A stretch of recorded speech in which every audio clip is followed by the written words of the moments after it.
आज हम संपूर्ण गद्य खंड देखने जा रहे हैं आरोह पुस्तिका का। भक्तिन का जीवन इसमें दर्शाया गया है, संघर्ष दर्शाया गया है, स्वाभिमान दर्शाया गया, नारी पीड़ा है, सामाजिक अन्याय को दर्शाया गया है, उसके अद्भुत सेवा भाव का जीवंत चित्र प्रस्तुत किया गया है। उसने दोबारा पूरी शक्ति से कुश्ती लड़ी और चाँद सिंह को चित कर दिया। इस जीत से प्रसन्न होकर राजा ने उसे राज पहलवान नियुक्त कर दिया। वह स्थिति में गुलामी है जहां व्यक्ति को दूसरों द्वारा निर्धारित नियमों का पालन करने के लिए विवश किया जाए और वो नियम भी गलत हो। जय हिंद, मैं विजयकांत सत्यच मातेश्वरी हिंदी का छोटा सा जिज्ञासु विद्यार्थी इस्तकबाल करता हूं आप सभी का आज के इस शानदार से सेशन के लिए। आज हम संपूर्ण गद्य खंड देखने जा रहे हैं आरोह पुस्तिका का। आरोह भाग 2 आपके सिलेबस में चलती है।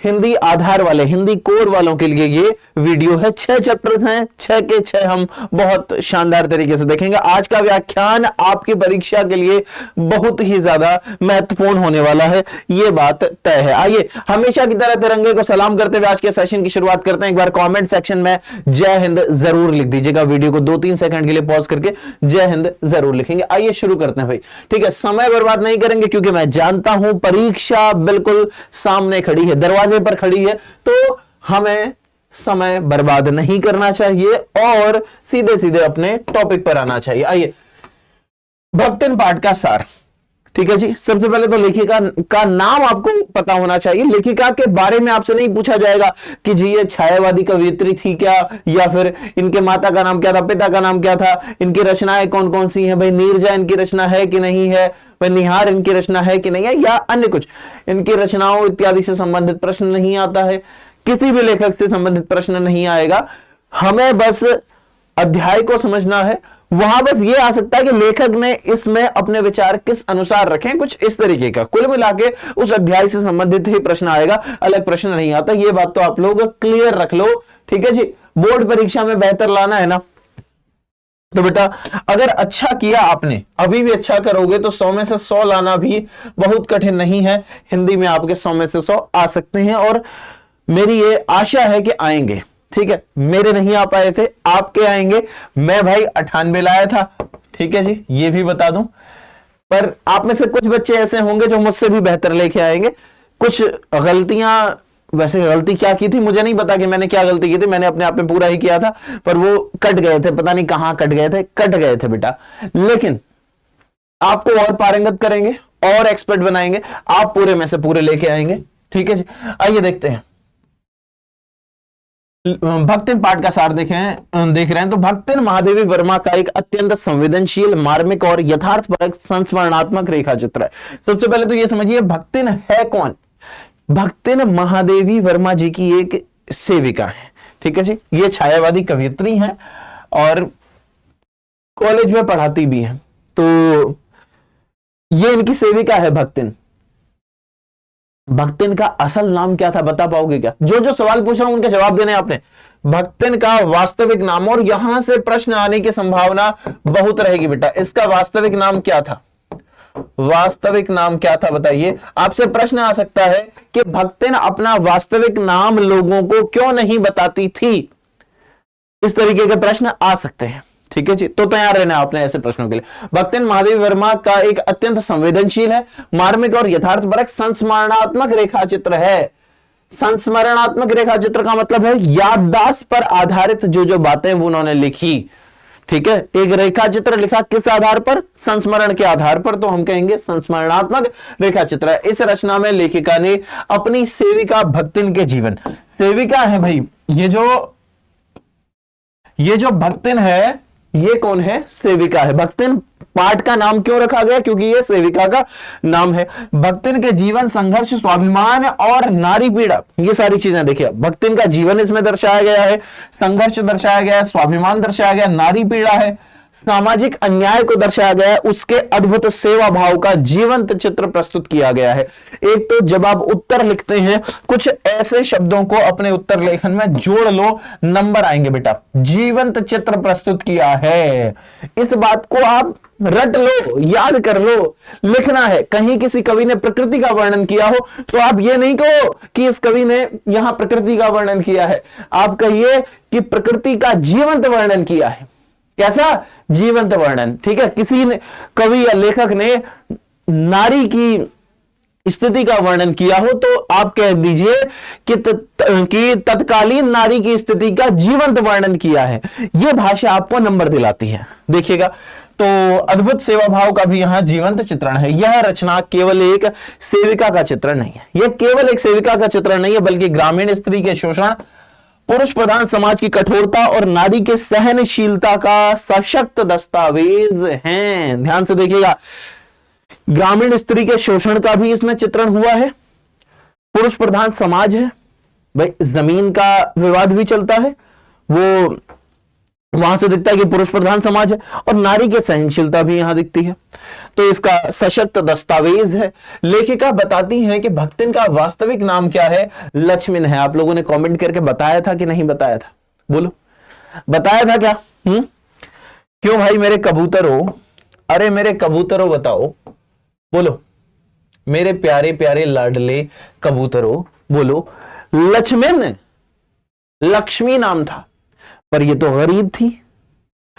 लक्ष्मी जी तो धन की देवी हैं,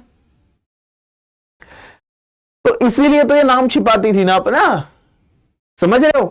भाई गरीब है और नाम है लक्ष्मी, किंतु वह स्वयं इस नाम को प्रयोग न करने का आग्रह करती थी, क्योंकि उसका जीवन गरीबी और अभावों से भरा था, जो लक्ष्मी नाम से मेल नहीं खाता था। भाई लक्ष्मी नाम से मेल खाता है क्या? ये लक्ष्मी धन की देवी है और ये गरीब है, तो मेल नहीं खाता था, इसीलिए ये कहती थी कि इस नाम का प्रयोग न करें। उनके गले में कंठीमाला देखकर लेखिका ने उनका नाम भक्तिन रखा था। कंठीमाला थी उनके गले में। यह बात याद रख लीजिएगा बेटा, आपसे पूछा जाएगा कि भक्तिन का वास्तविक नाम क्या था, प्रश्न आने की संभावना पूरी है। ध्यान रखना, जो बात मैं कह दूंगा तो महत्वपूर्ण होगी, पूरी है। और यह बात ध्यान रखिएगा कि उसके गले में कंठी माला थी और उसे देखकर लेखिका ने उसका नाम भक्तिन रख दिया था। असल नाम क्या था भाई? लक्ष्मण था, और स्वयं वह इस नाम को प्रयोग न करने का आग्रह भी करती थी। ठीक है जी, आगे देखिएगा। इसके बाद भक्तिन का कद छोटा है, शरीर दुबला है। भक्तिन के बारे में और बातें बताई गई हैं कि भक्तिन का कद कैसा है? छोटा है जी, शरीर दुबला है और होंठ पतले थे। यह हनुमान जी की तरह सेवा भाव में गर्व अनुभव करती थी। वह क्या करती थी? हनुमान जी की तरह, जैसे हनुमान जी सेवा किया करते थे, किसकी बोलिएगा?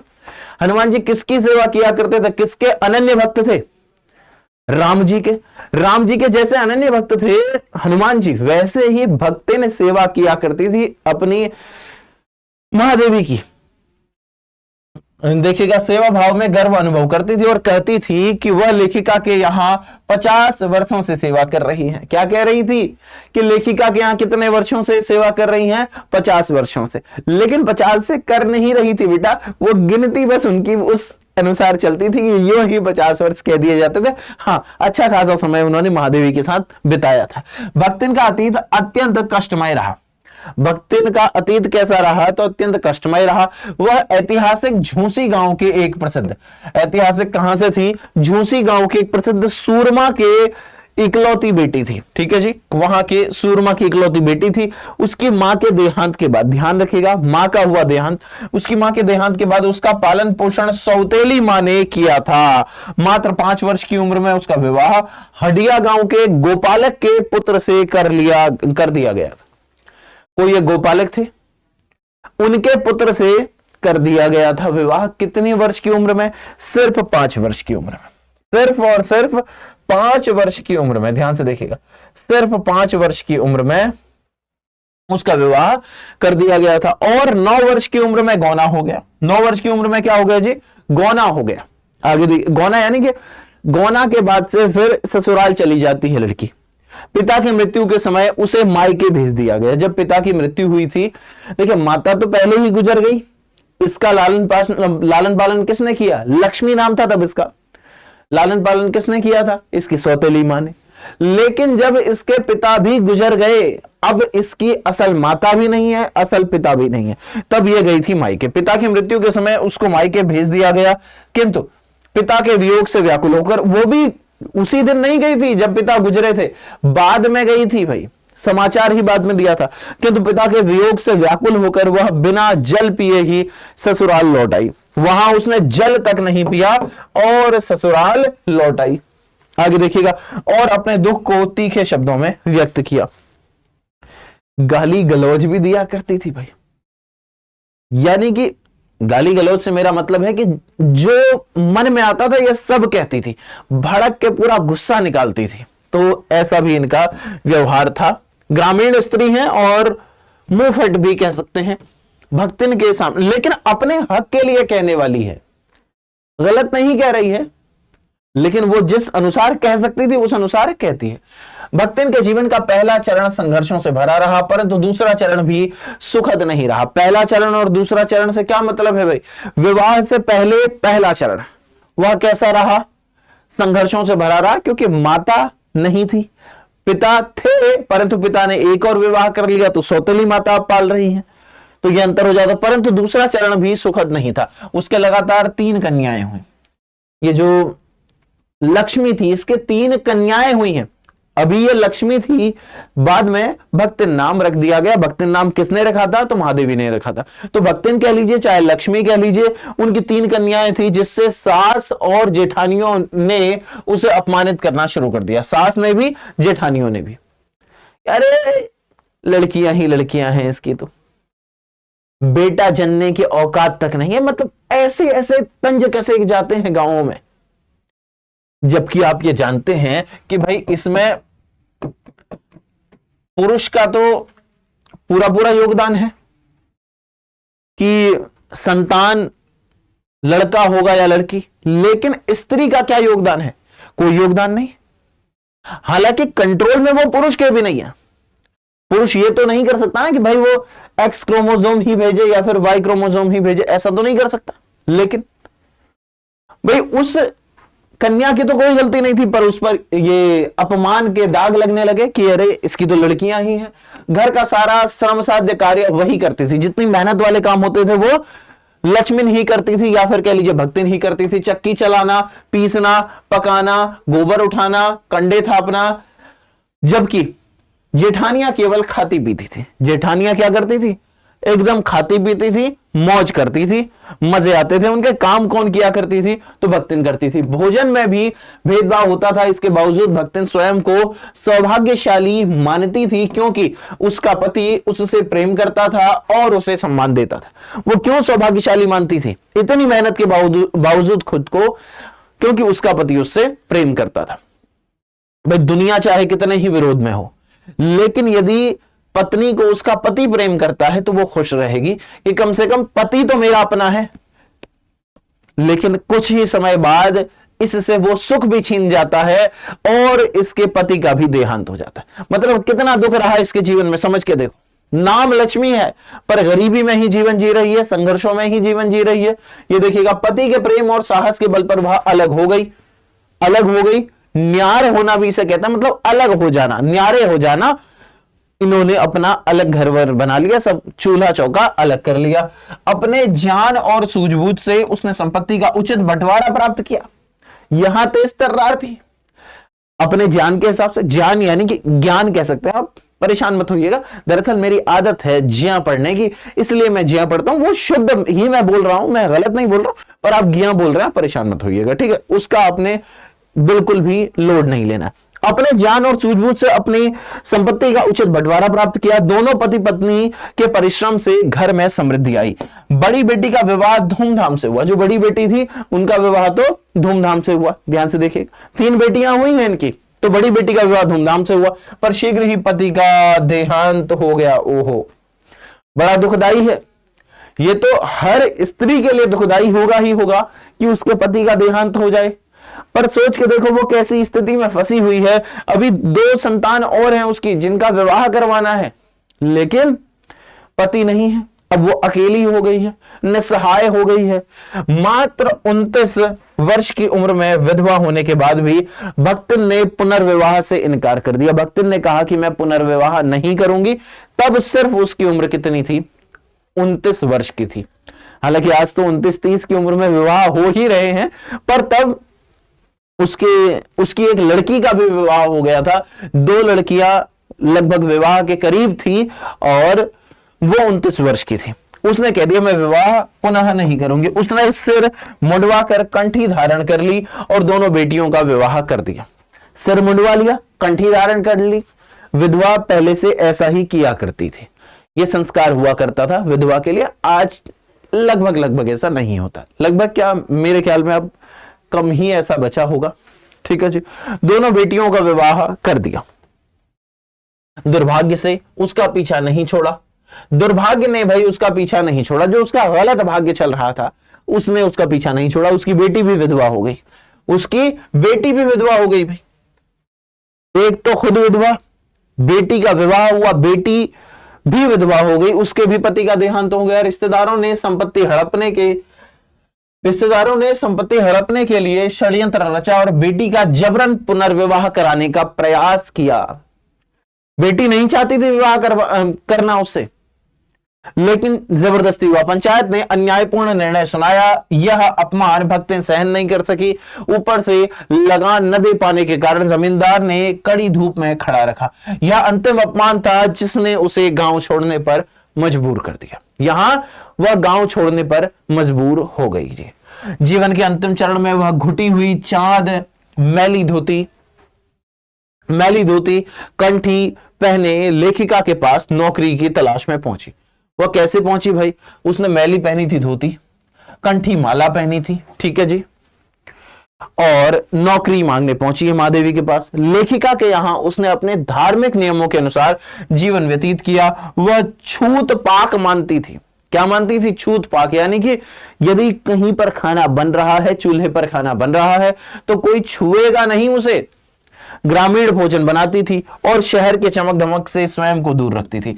वह दूसरों को बदलना चाहती थी, पर स्वयं बदलना उसे स्वीकार नहीं था। वो दूसरों को तो बदल देती थी, पर स्वयं बदलना स्वीकार नहीं था। कई बार तो जो यहां लड़कियां आती थी महादेवी से मिलने, जो उनकी विद्यार्थी आती थी, तो उनसे भी भक्तिन जब कहती थी, या फिर वो भक्तिन से कहा करती थी, इनके आपस में काफी बातचीत हुआ करती थी, भक्तिन उनका भी काफी ध्यान रखती थी, तो वो कहती थी लड़कियां भक्तिन से कि आप भी कुछ लिखना पढ़ना सीख लो। तो वो कहती थी कि यदि ये मैंने पढ़ लिया तो फिर महादेवी के काम कौन करेगा, ये सब घर के काम कौन करेगा। ये वो अलग अलग तर्क देती थी, पर अपने जीवन में मस्त रहा करती थी भक्तिन को कुछ मानवीय कमजोरियां भी थी, जैसे पैसे छिपा लेना। वो कुछ पैसे छिपा लेती थी, पर इसमें भी तर्क देती थी, बातों को अपने ढंग से कहना, पर उसका सेवा भाव अद्वितीय था। वह लेखिका की लेखन साधना में हर प्रकार से सहायता करती थी। रात रात भर जागकर पुस्तक, शाही फाइलें लाना, भूख लगने पर शरबत या चाय पिलाना, यह सब वह बिना कहे करती थी। महादेवी को कहने की भी आवश्यकता नहीं पड़ती थी और महादेवी को शरबत मिल जाता था। बस महादेवी ने यह बताना कि वो वाली किताब ला दो, किताब आ जाती थी।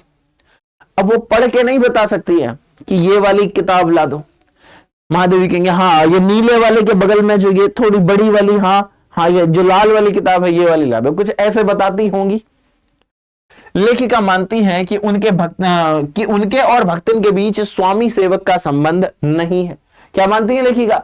कि स्वामी और सेवक जैसा संबंध नहीं है, बल्कि आत्मीयता और विश्वास का रिश्ता था। युद्ध के समय भी भक्तिन लेखिका को छोड़कर गांव नहीं गई थी। जब युद्ध हुआ था तब भी लेखिका को छोड़कर भक्तिन गांव नहीं गई थी, ठीक है जी। यहां तक कि कारागार जाने की बात पर भी वह लेखिका के साथ चलने को तैयार थी। अंत में लेखिका कहती हैं कि वह भक्तिन के जीवन का अंतिम अध्याय नहीं लिखना चाहती, क्योंकि उसे खोने की कल्पना मात्र से उनका हृदय भर आता है। भक्तिन वास्तव में नारी संघर्ष, सेवा, ममता और मानवीय गरिमा की अमर गाथा है। यह पूरा अंश यहाँ दिया हुआ है। भक्तिन हमने पढ़ा और ये बहुत कुछ हमें सिखाता है।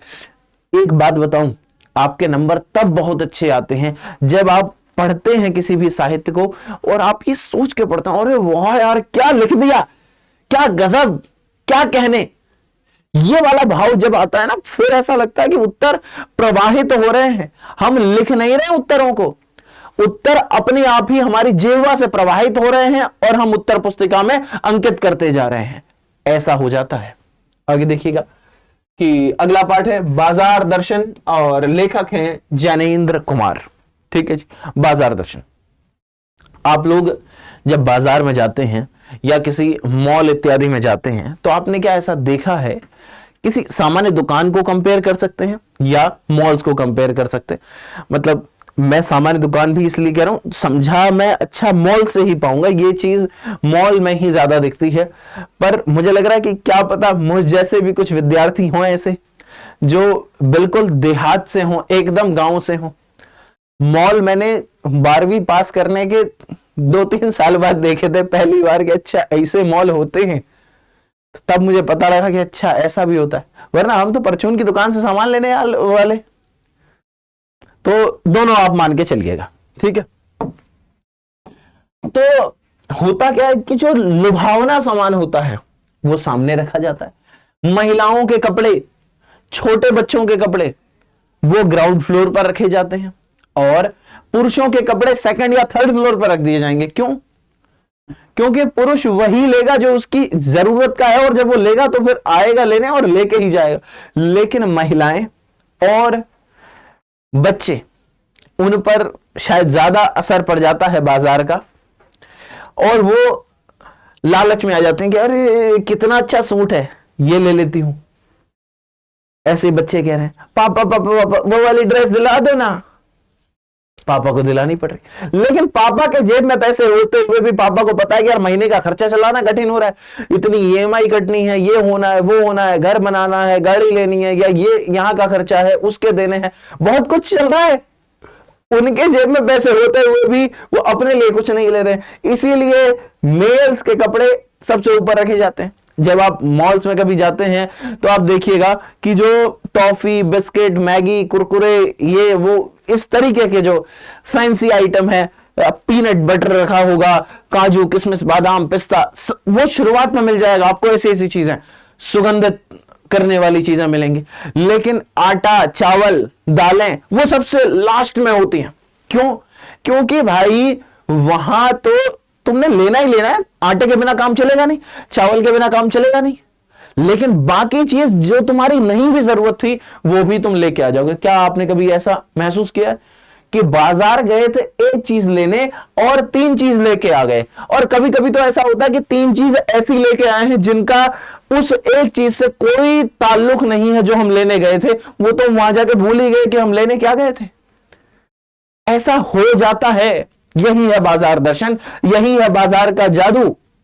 आइए इसी बाजार के जादू को, इसी बाजार के दर्शन को समझते हैं कि बाजार दर्शन जैनेन्द्र कुमार द्वारा रचित एक विचार प्रधान निबंध है, जिसमें लेखक ने बाजार की प्रवृत्ति, उसकी चकाचौंध और मानव मन पर पड़ने वाले उसके प्रभावों का गहन विश्लेषण किया है। लेखक के अनुसार बाजार केवल वस्तुओं के लेन देन का स्थान नहीं है। लेखक क्या कह रहे हैं कि बाजार जो है ये केवल लेन देन का स्थान नहीं है कि यहां वस्तुओं का लेन देन हो रहा है। कह रहे हैं ऐसा नहीं है, बल्कि वह मनुष्य की इच्छाओं, लालसाओं और कमजोरियों को भड़काने वाली एक शक्तिशाली व्यवस्था है। मन को भड़काती है भाई, बोलिएगा भाई, इच्छाओं को, मनुष्य की इच्छाओं को, लालसाओं को भी भड़काती है, कमजोरियों को भड़काने का काम करती है। मन कर रहा है कि यार ये तो ले ही ले, ये नहीं लिया तो क्या किया, जबकि जीवन चल रहा है उस वस्तु के बिना भी हमारा, पर मन कर रहा है कि यार कैसे नहीं ले, शर्मा जी के पास भी तो है, वरना बेइज्जती हो जाएगी हमारी यार।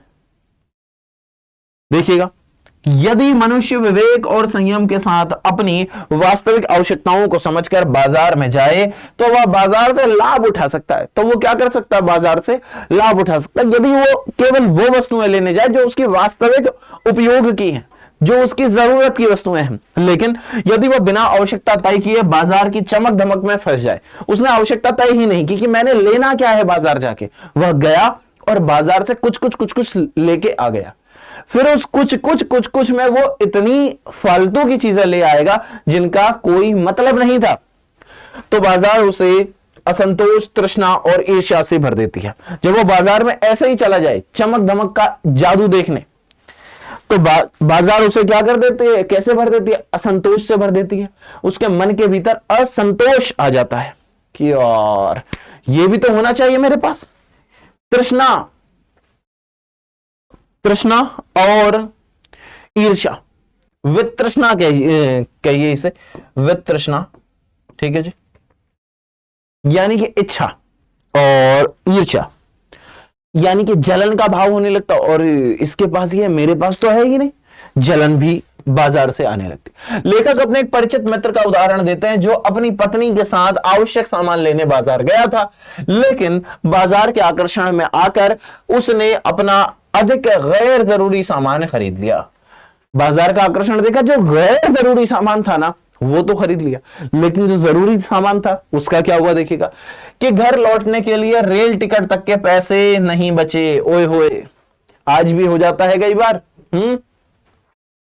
कि खरीदते हुए तो खरीद लिया, फिर फोन कर रहे हैं कि भाई मैं क्यूआर कोड भेज रहा हूं तुझे, जरा पेमेंट कर देना इस नंबर पे। यह है बाजार का जादू। तुम्हें यह तक नहीं पता कि मेरे पास पैसे कितने, पर सामान तो ले लिया, अब बेइज्जती भी तो हो गया, और अब देखा पेमेंट तो हो ही नहीं रहा है।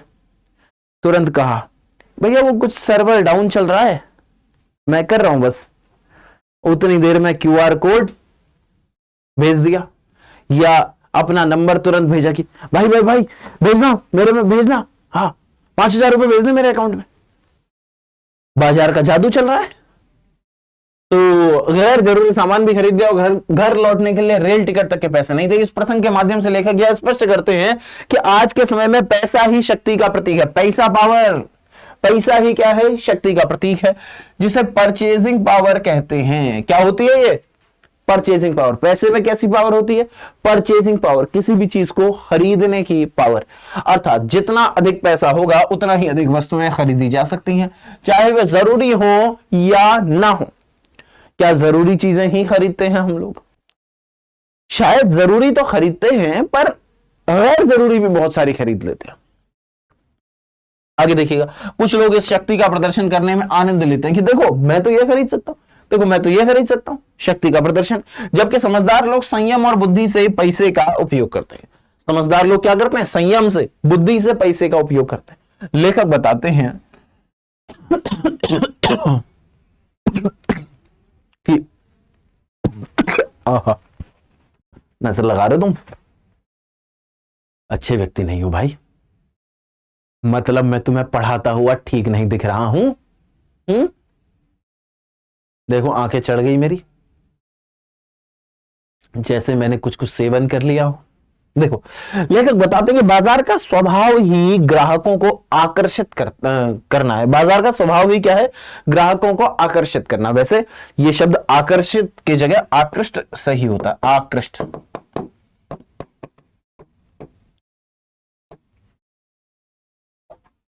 देखिएगा, लेखक बताते हैं कि बाजार का स्वभाव ही ग्राहकों को आकर्षित करता है। वस्तुओं को इस प्रकार सजाया जाता है कि व्यक्ति अनायास ही उनकी ओर खींच आता है।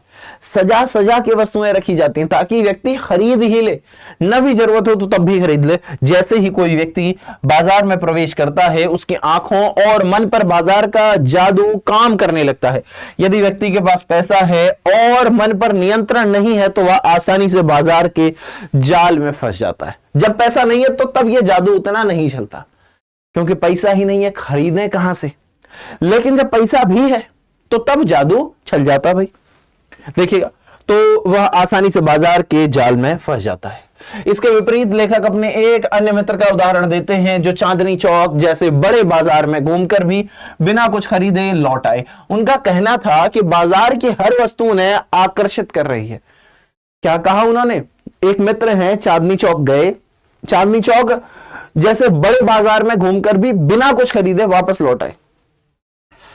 देखिएगा, उनका कहना था कि बाजार की हर वस्तु उन्हें आकर्षित कर रही थी, लेकिन वे सभी वस्तुएं नहीं खरीद सकते थे। वे सभी वस्तुएं नहीं खरीद सकते थे, आकर्षित तो सब कर रही थी। कुछ लेकर बाकी छोड़ना उन्हें स्वीकार नहीं था। यदि वो कुछ ले लेते पर बाकी सब तो छूट जाता, तो उन्होंने कहा मैं कुछ भी नहीं लूंगा। इस उदाहरण के माध्यम से लेखक यह समझाते हैं कि जब व्यक्ति को यह स्पष्ट नहीं होता कि उसे क्या चाहिए, तब बाजार की हर वस्तु उसे आवश्यक प्रतीत होने लगती है और इसका परिणाम हमेशा हानिकारक होता है। इसका परिणाम हमेशा हानिकारक होगा, चाहे वहां से वो कुछ लेकर नहीं आए, पर मन के भीतर असंतोष तो आ गया, मन के भीतर क्षोभ तो आ गया, मन के भीतर ईर्ष्या तो आ गई। यही होता है, गलत प्रभाव पड़ता है इसका। देखिएगा, लेखक आगे कहते हैं कि बाजार का जादू आंखों के माध्यम से मन को प्रभावित करता है। देखा, आंखों ने प्रभावित कैसे कर रहा है मन को। इससे बचने का उपाय बताते हुए वे कहते हैं कि खाली मन लेकर बाजार नहीं जाना चाहिए। कि क्या लेना है डिसाइड ही नहीं है, पहले से सुनिश्चित कर लीजिए ना। बिना निश्चित किए क्यों बाजार जाना है, पहले निश्चित कर लीजिए हम बाजार जा रहे हैं तो क्या लेने जा रहे हैं, फिर वही लेके आएंगे कि ये हमने नोट किया, ये नोट किया, ये नोट किया, ये नोट किया, ये नोट किया, ये नोट किया, यही लेके आएंगे। अनिश्चित रूप में बाजार जाओगे तो बाजार का जादू चलेगा और फालतू की चीजें लेके आ जाओगे। यदि मन और जेब दोनों भरे हो तो बाजार का प्रभाव कम हो जाता है। मन भी भरी हो, जब मन भी भरी हो और जेब भी दोनों भरे हो, यहां मन का भरा होना ज्यादा महत्वपूर्ण है बेटा। अगर जेब भरी होगी और मन खाली होगा तो फिर बाजार का जादू चल जाएगा, लेकिन मन भी भरी और जेब भी भरा हो तब बाजार का प्रभाव कम हो जाता है। लेकिन यदि जेब भरी हो और मन खाली हो तो बाजार व्यक्ति को अवश्य ही अपने वश में कर लेता। मन में यदि जगह है कि ये लेना चाहिए, ये लेना चाहिए। यहां कबीरदास जी की पंक्ति मुझे बहुत शानदार लगती है और मैं कई बार इसका प्रयोग करता हूं अपने साथी शिक्षकों से, अन्य साथियों से, जीवन के अन्य जितने भी सहयोगी हैं उनसे भी ये बात कहता हूं कि चाह गई चिंता गई मनवा बेपरवाह, जाको कछु न चाहिए वही शहंशाह। तो मस्त रहो ना यार, ये चाहिए, ये चाहिए, ये चाहिए, ये चाहिए, ये चाहिए, क्यों चाहिए? चाह गई चिंता गई मनवा बेपरवाह, जाको कछु न चाहिए वही शहंशाह। तो वो शहंशाह जिसको कुछ नहीं चाहिए, राजा है वो राजा, तो राजा वाली प्रवृत्ति तब आएगी। ठीक है, हालांकि राजा वाली प्रवृत्ति बहुत फेमस है यूट्यूब पर, उसकी मैं बात नहीं कर रहा हूं। तो बाजार व्यक्ति को अवश्य ही अपने वश में कर लेता है। आगे देखिएगा, इसके बाद लेखक अपने पड़ोसी भगत का उदाहरण देते हैं। भगत जी का उदाहरण देते हैं। भाई किसका? पड़ोसी हैं भगत, उनका उदाहरण देते हैं जो वर्षों से चूरन बेचते हैं। क्या करते हैं ये?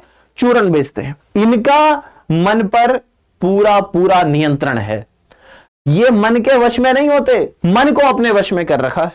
बाजार का जादू इन पर नहीं चलता, जो इनकी जरूरत होती है ये वही बाजार से लेकर आते हैं। वे प्रतिदिन केवल उतनी ही कमाई करते हैं जितनी उनकी आवश्यकता होती है, अधिक धन कमाने का लालच उनमें नहीं है। बाजार जाते समय वे सीधे उसी दुकान पर जाते हैं जहां से उन्हें जरूरी सामान मिलता है और फिर लौट आते हैं। भगत का जीवन संतोष, संयम और विवेक का प्रतीक है। भगत का जीवन कैसा है जी? संतोष का जीवन है, संयम का जीवन है और विवेक का भी जीवन है। अंत में लेखक निष्कर्ष निकालते हैं कि बाजार तभी सार्थक है। लेखक क्या निष्कर्ष निकालते हैं कि बाजार तभी सार्थक है जब मनुष्य अपनी इच्छाओं पर नियंत्रण रखे। जब मनुष्य क्या करे? अपनी इच्छाओं पर नियंत्रण रखे। मैंने क्या लेना है, क्या नहीं लेना है, यह मैं सुनिश्चित करूं और मैं वही लूं। यही है इच्छाओं पर नियंत्रण रखना। जो लोग अपनी आवश्यकताओं और इच्छाओं में भेद नहीं कर पाते, आवश्यकता अलग चीज है और इच्छा अलग बात है बेटा। आवश्यकता का मतलब है जरूरत, कि मुझे इस चीज की जरूरत है, लेकिन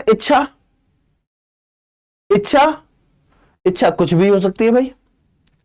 मान लीजिए मुझे दुपहिया वाहन की आवश्यकता है ऑफिस तक जाने के लिए, और मैंने सोचा कि कोई एक मोटरसाइकिल ले लेते हैं।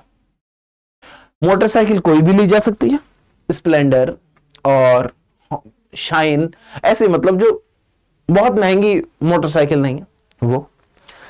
लेकिन यदि मैं कहूं नहीं मुझे ये नहीं लेनी, मुझे जी हार्ले डेविडसन लेनी है, मुझे जी बुलेट लेनी है, अच्छा तो ये इच्छा है, जरूरत नहीं। जरूरत क्या है? दुपहिया वाहन। ठीक है जी, वो जरूरत मान ली।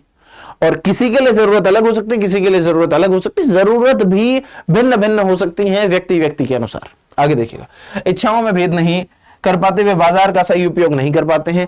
ऐसे लोग बाजारूपन को बढ़ावा देते हैं। किसको बढ़ावा देते हैं जी? बाजारूपन, यानी कि जो बाजार का जादू चल रहा होता है उसे बढ़ाते हैं और दामों में औने पौने वृद्धि होने लगती है। कि क्योंकि कुछ भी, अभी कोई सामान 300 का था, वही सामान 800 का बेच दिया और अगले ने खरीद भी लिया, उसकी तो इच्छा थी। मैंने देखा है, मेरा एक मित्र है, चूड़ी की दुकान है उसकी, ठीक है, अनुभव साझा कर रहा हूं आपके साथ।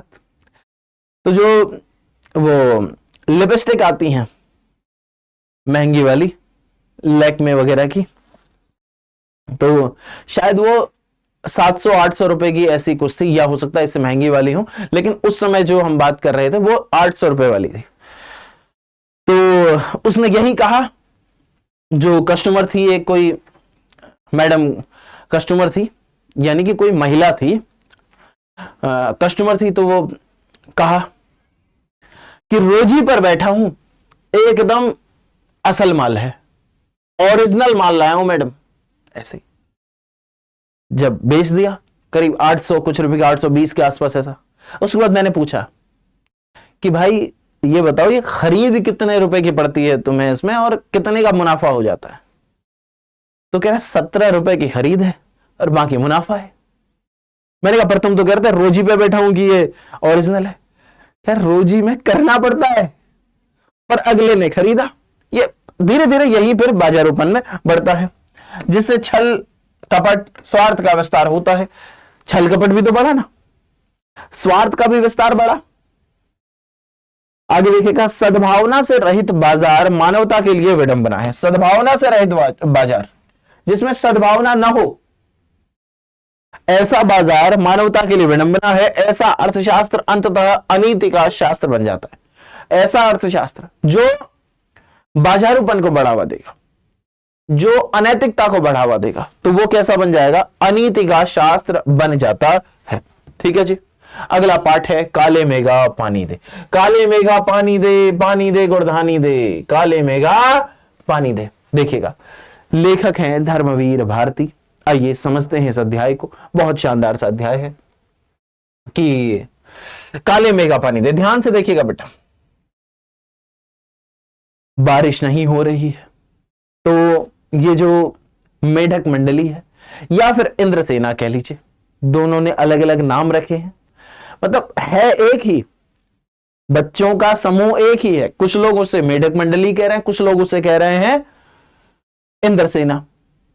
और वो ये गुहार लगा रहे हैं कि वर्षा हो जाए, वर्षा हो जाए, वर्षा हो जाए, कि गगरी फूटी बैल पियासा, पानी दे गुड़धानी दे, पानी दे गुड़धानी दे, इस तरीके से चलता। तो काले मेघा पानी दे धर्मवीर भारती द्वारा लिखा गया एक प्रभावकारी संस्मरण है, जिसमें लेखक ने लोक विश्वास और वैज्ञानिक सोच के बीच चलने वाले संघर्ष को अत्यंत संवेदनशील ढंग से प्रस्तुत किया है। यह रचना बताती है कि संकट के समय मनुष्य केवल तर्क पर ही नहीं, बल्कि विश्वास, परंपरा और त्याग पर भी निर्भर हो जाता है। पानी जैसे जीवन के अनिवार्य तत्व के अभाव में समाज किस प्रकार आस्था और अनुभव के सहारे समाधान खोजता है, इसका जीवंत चित्र इस पाठ में दिया गया है, प्रस्तुत किया गया है। पानी नहीं है, पर पानी न होने के कारण इंसान किस किस तरीके के आडंबर में फंसता है, कैसे कैसे आडंबर करता है, वही यहां दिखाया गया है। देखिएगा कि लेखक बताते हैं कि उनके गांव में बच्चों की एक टोली हुआ करती थी। क्या बताते हैं? बच्चों की एक टोली हुआ करती थी, जिसमें 10 से 18 वर्ष तक के लड़के होते थे। कितने वर्ष से कितने वर्ष तक? 10 वर्ष से लेकर 18 वर्ष तक के लड़के होते थे। ये बच्चे केवल लंगोटी या जांघिया पहनकर गांव की गलियों में उछलते कूदते रहते थे। क्या पहनते थे? लंगोटी पहन लेते थे, जांघिया पहनते थे, और पूरे गांव में उछल कूद करते थे, गलियों में उछलते कूदते रहते थे। तो इसीलिए कुछ लोग उन्हें मेढक मंडली भी कहा करते थे। देखिएगा, लोगों ने इस टोली के 2 अलग अलग नाम रख दिए थे। कुछ लोग इन्हें शोर शराबे और कीचड़ फैलाने के कारण क्या कहते थे? मेढक मंडली कहा करते थे। भाई जो लेखक हैं वो क्या कहते थे? वो इन्हें मेढक मंडली कहना ज्यादा उचित समझते थे, या फिर इंद्रसेना कहना ज्यादा उचित समझते थे? जल्दी से बताइएगा। मैं जो जो सवाल पूछ रहा हूं उनके जवाब आप लोग तुरंत तुरंत देते रहिए। वीडियो सेक्शन को बस यहीं पे वीडियो देखते भी रहिए, साथ साथ में कमेंट करते रहिए, ठीक है, ताकि फिर जब मैं बताऊं तो आप अपने उत्तर को जांच सकें। तो मेढक मंडली कहते थे, जबकि लोक विश्वास रखने वाले उन्हें इंद्रसेना कहते थे। क्या कहते थे? इंद्रसेना या फिर इंद्रसेना, दोनों नाम कह सकते हैं आप, एक ही बात है। वो इंद्र को ही गांव की भाषा में इंद्रसेना कहते हैं। तो इंद्रसेना कहते थे, उनका विश्वास था कि यदि इन बच्चों पर पानी फेंका जाए तो वर्षा अवश्य होगी। क्या लगता था उन्हें? कि यदि इन बच्चों पर पानी फेंकेंगे ना तो वर्षा अवश्य होगी, ऐसा लगता था। आगे देखिएगा, काले मेघ का पानी देकर लोकगीत गाते हुए पूरे गांव में घूमते थे। उनके गीत सुनते ही लोग अपने घरों से बाहर निकल आते थे और बाल्टी भर पानी बच्चों पर डाल देते थे। लेखक के मन में यह प्रश्न उठता था कि जब चारों ओर पानी की इतनी कमी है, तब लोग बहुमूल्य पानी को इस प्रकार क्यों बहा रहे हैं? कि जब पानी की इतनी कमी है तो बहुमूल्य पानी को क्यों बहा रहे हो भाई? क्या कारण है? आगे देखिएगा, उन्हें यह सब अंधविश्वास प्रतीत होता था। लेखक को क्या लगता था भाई कि यह अंधविश्वास है। लेखक अब समझ गए, यदि लेखक इसे अंधविश्वास कह रहा है तो लेखक इन बच्चों के समूह को क्या कहेगा? मेढक मंडली कहेगा या फिर इंद्रसेना कहेगा? सीधी सीधी बात है कि लेखक इन्हें मेढक मंडली कहना अधिक पसंद करेगा, क्योंकि वो इन्हें अंधविश्वास मान रहा है, वह इन्हें ढकोसला मान रहा है। आगे देखिएगा, लेखक बताते हैं कि जब जेठ और आधा आषाढ़ बीत जाने पर भी वर्षा नहीं होती तो गांव में सूखे जैसी स्थिति बन जाती है। गांव में कैसी स्थिति बन जाती है? सूखे के जैसी स्थिति बन जाती है। तब लोग क्या करते हैं? पूजा पाठ भी करते हैं। पूजा पाठ, हवन यज्ञ, लोक विश्वासों का सहारा लेते हैं। विज्ञान भी जब असहाय हो जाता है तब समाज परंपरागत उपायों की ओर लौट आता है। लेखक को यह सब पाखंड लगता था और वे मानते थे कि ऐसे अंधविश्वासों के कारण ही देश प्रगति में पिछड़ गया है। क्या लगता था लेखक को? कि ऐसे अंधविश्वासों के कारण, ये जो अंधविश्वास है इन्हीं के कारण क्या हो रहा है? देश पिछड़ गया है। लेखक अपने बचपन का उल्लेख करते हुए बताते हैं कि वे स्वयं आर्य समाजी संस्कारों से प्रभावित थे। बचपन कैसा रहा इनका? आर्य समाजी रहा। ठीक है जी। और अंधविश्वास के विरोधी भी थे, अंधविश्वास के विरोधी थे और आर्य समाजी व्यवहार में ये रहे, आर्य समाजी संस्कारों में रहे। फिर भी वे अपनी जीजी के स्नेह के कारण कई परंपराओं को मानते थे। किससे स्नेह करते थे? जीजी से स्नेह करते थे और जीजी भी इनसे बहुत स्नेह करती थी। जीजी के स्नेह के कारण कई परंपराओं को मानते थे। जीजी अनपढ़ थी लेकिन अनुभव और आस्था से भरपूर थी। जब एक बार जीजी ने इंद्रसेना पर पानी डालने को कहा, क्या हुआ था भाई? एक बार जीजी ने कहा लेखक से कि इंद्रसेना पर पानी डालो। भाई जीजी इन्हें मेढक मंडली नहीं कहेगी, ध्यान रखना। जीजी क्या कह रही है? इन्हें इंद्रसेना। तो लेखक ने मना कर दिया। जीजी ने स्वयं कठिनाई से पानी की बाल्टी उठाकर बच्चों पर पानी डाला। वो कठिनाई से पानी उठा पा रही थी, उनके लिए कठिन था क्योंकि उम्र भी थी उनकी, पर उन्होंने बच्चों पर पानी डाला। किस पर? इंद्रसेना पर कह लीजिए या फिर मेढक मंडली पर। जीजी ने लेखक को समझाया कि वह पानी की बर्बादी नहीं बल्कि त्याग है। जीजी ने क्या कहा कि यह पानी की बर्बादी नहीं है, अपितु क्या है? त्याग है। त्याग, बर्बादी नहीं है। उनका कहना था कि जब हम कुछ पाना चाहते हैं तो पहले हमें देना पड़ता है, तभी तो पाएंगे। पहले देंगे कुछ तब पाएंगे। तो जैसे किसान अच्छी फसल पाने के लिए पहले बीज बोता है, वैसे ही पानी पाने के लिए पानी दान करना पड़ता है। उनके अनुसार दान वही सच्चा होता है जो अभाव में किया जाए। दादी क्या कह रही हैं भाई? जीजी क्या कह रही हैं? जीजी कह रही हैं कि दान वही अच्छा होता है जो अभाव में दिया जाए। यदि आपके पास बहुत भंडार है तब आप किसी को दान कर रहे हैं तो फिर वो क्या ही दान? आप तो धनी व्यक्ति हैं तब दान करना संभव है। भाई इतने बड़े भंडार से कुछ दान करना सहज है, स्वाभाविक है, कर सकते हैं। अच्छा, एक शब्द होता है भंडार जो कि गलत होता है, शब्द होता है भांडार। सही शब्द बेटा भांडार होता है। भांडार दरअसल भांडा शब्द होता है, उसमें आर प्रत्यय जोड़ता है तो भांडार बनेगा, भंडार नहीं। ये पता नहीं कैसे शब्द चल गया पर चल रहा है, शुद्ध शब्द भांडार होता है। देखिएगा, अंत में लेखक यह स्वीकार करते हैं कि जीजी और उनके बीच हुआ यह संवाद आज भी उतना ही प्रासंगिक है। आज भी समाज बड़ी बड़ी मांगे तो करता है लेकिन त्याग और ईमानदारी से पीछे हट जाता है। कि समाज मांगे तो बड़ी बड़ी कर रहा है, ऐसा कौन कह रही है? जीजी कह रही है, लेकिन त्याग से पीछे हट जाता है, ईमानदारी से पीछे हट जाता है। लेखक की अंतिम पंक्ति कि बादल आते हैं पानी बरसता है। क्या है लेखक की अंतिम पंक्ति? बादल आते हैं पानी बरसता है और लेकिन बैल प्यासा रह जाता है। लेकिन क्या होता है जी? बैल प्यासा रह जाता है और गगरी फूट जाती है, यानी कि देरी हो गई, गगरी फूट गई। भाई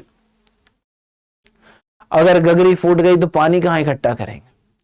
यानी कि कुछ चीज आई तो सही, पर आते आते इतनी देर हो गई कि गगरी फूट गई। हमारी सामाजिक व्यवस्था पर तीखा व्यंग्य है, जहां योजनाएं तो बनती हैं लेकिन उनका लाभ जरूरतमंदों तक नहीं पहुंच पाता, जरूरतमंदों तक नहीं पहुंच पाता। कि बारिश भी हुई, बादल आए, बारिश भी हुई, लेकिन बैलों को पानी नहीं मिला, बैल आज भी प्यासे हैं और गगरी भी फूटी हुई है। तो जो जरूरतमंद था वहां तक उन सुविधाओं का लाभ पहुंचा ही नहीं। ठीक है जी, आशा करता हूं यहां तक बात समझ में आ रही होगी। अच्छा, ये ध्यान रखिएगा, जब आप उत्तर लिखें ना तो इस तरीके की पंक्तियों का प्रयोग कीजिएगा, जैसे पाठ में आया है कि काले मेघा पानी दे गुड़धानी दे, गगरी फूटी बैल प्यासा पानी दे गुड़धानी दे। इस तरीके से जो पंक्तियां आई हैं उन्हें काले रंग से लिख के आना अलग से। ध्यान रखना, नंबर मिलते हैं इस बात के, नंबर अलग से पंक्ति लिखने के नहीं मिलते, पर पूरे प्रश्न पत्र में ही आपके नंबर कहीं ना कहीं बढ़ जाएंगे, ये तय बात है। और जब आप अपना उत्तर लिख के आ रहे हो ना, उसमें हाइलाइटर भी चला के आओ। हाइलाइटर नहीं, वो कहेंगे अंडरलाइन करके आओ। हाइलाइटर नहीं करना है, अंडरलाइन करके आना। आपने काले कलम से अंडरलाइन कर दो उनको। देखो, इतना तो आप नहीं कर पाओगे कि आधा उत्तर आप नीले से लिख रहे हो, फिर तुरंत काले से लिख रहे हो, फिर नीले से लिख रहे हो, फिर काले से लिख रहे हो, ऐसे में पेपर छूट जाएगा, तो ये मत करो। लेकिन एक ही फ्लो में आप पूरा उत्तर लिख दो, नीले नीले नीले से पूरा आपने उत्तर लिख दिया, उसके बाद काले पेन से महत्वपूर्ण बातों को अंडरलाइन कर दो। जैसे ही आपने अंडरलाइन किया होगा, एग्जामिनर सीधे आपके अंडरलाइन वाले बिंदुओं को देखेगा और उससे लगेगा तुरंत कि इसको तो पूरे नंबर देने चाहिए, और तुरंत वो आपको पूरे नंबर देगा। हाँ, वो बच्चे अंडरलाइन करके मत आना जिनको लगता होगा कि यार मैं सही लिख रहा हूं कि गलत लिख रहा हूं, जो लमसम वाले फॉर्मेट पे चल रहे होंगे कि चलो यार एवरेज नंबर तो ले ही आएंगे, तो वो मत करना अंडरलाइन, क्योंकि फिर आप पकड़े जाओगे। यदि कहीं भी कुछ गलत लिखा होगा फिर पकड़े जाओगे, फिर नंबर कट जाएंगे। इससे बढ़िया है कि आप सीधे पैराग्राफ फॉर्मेट में लिख लो, कुछ बात कहीं गलत भी लिखी होगी तो वहां नजर एग्जामिनर की हो सकता ना जाए और उस पर आपके नंबर ना कटे। लेकिन जो अच्छा कर रहे हैं, जो 90-95 की रेंज वाले बच्चे हैं, उनसे मैं ये कहना चाह रहा हूं, अंडरलाइन करके आइएगा। जो 85 वाले भी हैं वो भी अंडरलाइन करके आइएगा, बहुत फर्क पड़ेगा। आप देख लेना, जो 85 वाले वो 90 पहुंचेंगे, जो 90 वाले 93, 94, 95 के आसपास पहुंचेंगे, जो 95 वाले 98, 99, 100 के आसपास पहुंच जाएंगे, अंतर आएगा। इसी तरीके से निबंध में पंक्ति जरूर लिख के आना, ठीक है। खैर, अब बहुत ज्यादा अभी चर्चा नहीं करता, पेपर से पहले मैं तुम्हें कुछ कुछ गाइडेंस दूंगा, बीच बीच में जो जो बताता चल रहा ना उनको नोट करते चलना, इनको अपने परीक्षा में लागू भी करना, ठीक है जी। आगे देखिएगा, अब है पाठ का सार, पहलवान की ढोलक। और इसमें भी जब आप पहलवान की ढोलक लिख रहे हैं तो बीच में ता तड़क दिना दिना इस तरीके से जो पंक्तियां आई है ना, उनको याद करना, कुछ कुछ छोटे छोटे पॉइंट याद करना, वो लिख के आ जाना पेपर में, बहुत फर्क पड़ेगा, नंबर अच्छे मिलेंगे। ध्यान रखना, ज्यादा याद नहीं, ज्यादा परेशान नहीं होना है, पर कुछ कुछ ऐसा याद कर लेना जिससे इंप्रेशन बन जाए, ठीक है। लेकिन इंप्रेशन बनाने के चक्कर में गलत मत लिख के आना। गलत लिखोगे तो नंबर, इंप्रेशन बनने तो दूर की बात है, फिर नंबर बाकी में भी कटने लगेंगे। वो एक माइंडसेट बन जाएगा एग्जामिनर का कि यार इसे तो कुछ नहीं आता, ये तो फेंक रहा है।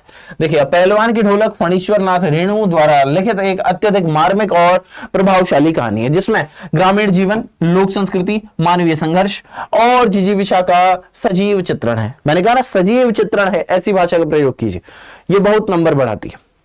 तो ग्रामीण जीवन का इसमें चित्रण है, लोक संस्कृति का भी चित्रण है, मानवीय संघर्ष का भी चित्रण है, और जिजीविषा कहते हैं जीने की उत्कट इच्छा, जीने की प्रबल इच्छा, उसे कहते हैं जिजीविषा।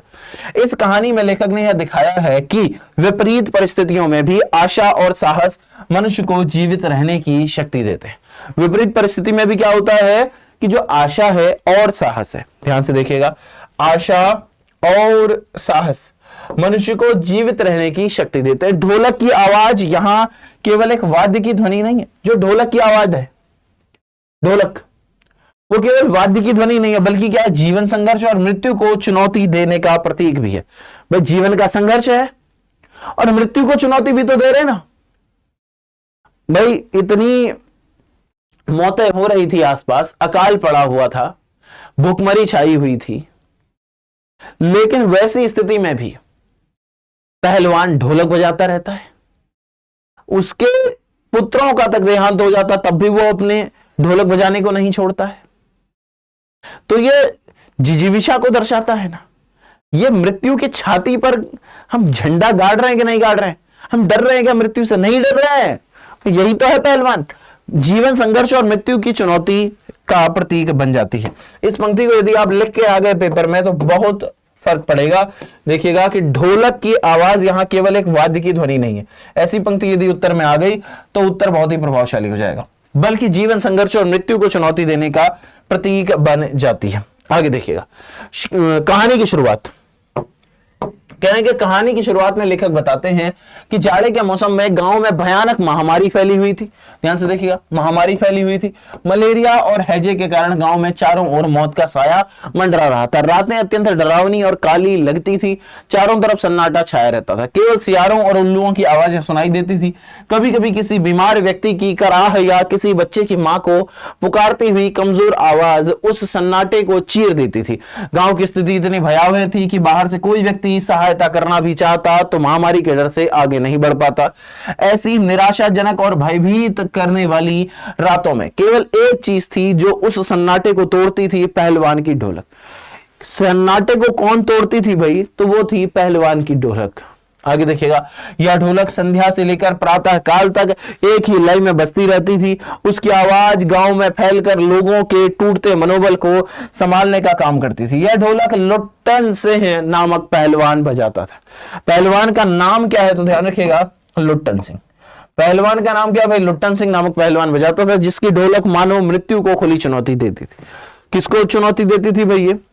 यह मृत्यु को खुली चुनौती देती थी, कुछ ऐसा प्रतीत होता है। लुट्टन सिंह अपने आप को होल इंडिया, ध्यान से देखिएगा, लुट्टन सिंह क्या कहता था अपने आप को? कहता था होल इंडिया का पहलवान कहता था, पूरे देश का, पूरे इंडिया का पहलवान कहता था। हालांकि वो जानता भी नहीं था इंडिया कितना बड़ा है, बहुत ज्यादा पढ़ा लिखा नहीं था। लेकिन लेखक के अनुसार उसका होल इंडिया उसके जिले तक ही सीमित था। उसका होल इंडिया कहां तक सीमित था? उसके जिले तक ही सीमित था। लेखक उसके अतीत का वर्णन करते हुए बताते हैं कि लुट्टन सिंह जब मात्र 9 वर्ष का था तभी उसके माता पिता का देहांत हो गया। कब देहांत हो गया भाई उसके माता पिता का? जब वह 9 वर्ष का था। ध्यान रखिएगा, उसकी शादी बचपन में ही हो चुकी थी, जिससे वह अनाथ होकर भी सुरक्षित रह सका। शादी हो गई थी बचपन में, तो वो अनाथ तो एक तरीके से हो गया कि उसके माता पिता का देहांत हो गया, लेकिन उसके बावजूद भी वो सुरक्षित रह गया। कैसे? उसकी विधवा सास ने उसे पाला पोसा। किसने पाला जी उसे? जो उसकी विधवा सास थी। देखिए, लुट्टन सिंह का विवाह हो गया एक कन्या से, तो लुट्टन सिंह के तो माता पिता का देहांत हो गया, लेकिन जो लुट्टन सिंह की पत्नी है उनकी माता तो जीवित हैं पर पिताजी जीवित नहीं है। तो जो सास है, लुट्टन सिंह की जो सास है, वो विधवा है, लेकिन उन्होंने इनका बहुत पालन पोषण किया। बचपन से ही वह दूध दही खाता, कसरत करता और गाय चराता था। गांव के लोगों द्वारा उसकी सास को अपमानित किए जाने से उसके मन में गहरा आक्रोश था, क्योंकि गांव के लोग बहुत ही अपमानित करते थे उसकी सास को, और उसको बहुत दिमाग खराब होता था, उसका गुस्सा आता था उसको। उसी अपमान का बदला लेने के लिए उसने पहलवान बनने का निश्चय किया। युवावस्था तक आते आते वह कुश्ती में सभी दाव पेच सीख कर एक सशक्त पहलवान बन गया। कैसा पहलवान बन गया भाई? एकदम सशक्त पहलवान बन गया। सारे ही दाव पेच वह सीख गया। एक बार वह श्यामनगर के मेले में दंगल देखने गया। ध्यान से देखिए, श्यामनगर के मेले में दंगल देखने गया और ढोल की आवाज सुनते ही उसके भीतर एक पहलवान जाग उठा और उसने पंजाब से आए प्रसिद्ध पहलवान चांद सिंह को चुनौती दे दी। किसको दे दी भाई? चांद सिंह को, जो तब का एकदम विजेता, जहां जाता था वहां जीत के आ जाता था, ऐसा पहलवान था चांद सिंह। चांद सिंह अपने गुरु बादल सिंह, चांद सिंह के गुरु कौन है जी? बादल सिंह। चांद सिंह के गुरु हैं बादल सिंह के साथ आया था और अब तक सभी पहलवानों को पराजित कर चुका था। प्रारंभ में लुट्टन सिंह हार गया। प्रारंभ में क्या हुआ?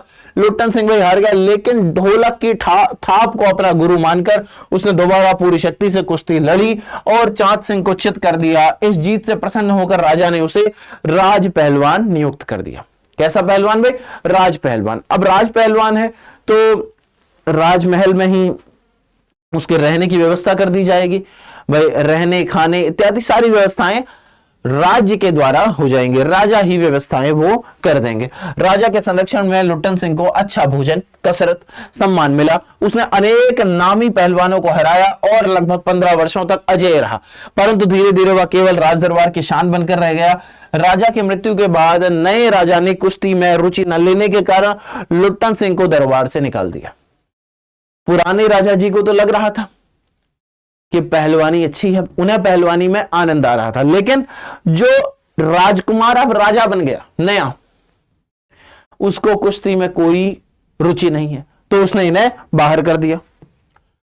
लुट्टन सिंह अपने दोनों बेटों के साथ गांव लौट आया। गांव वालों ने उसके लिए झोपड़ी बना दी। वह युवकों को कुश्ती सिखाने लगा। वह क्या करने लगा जी?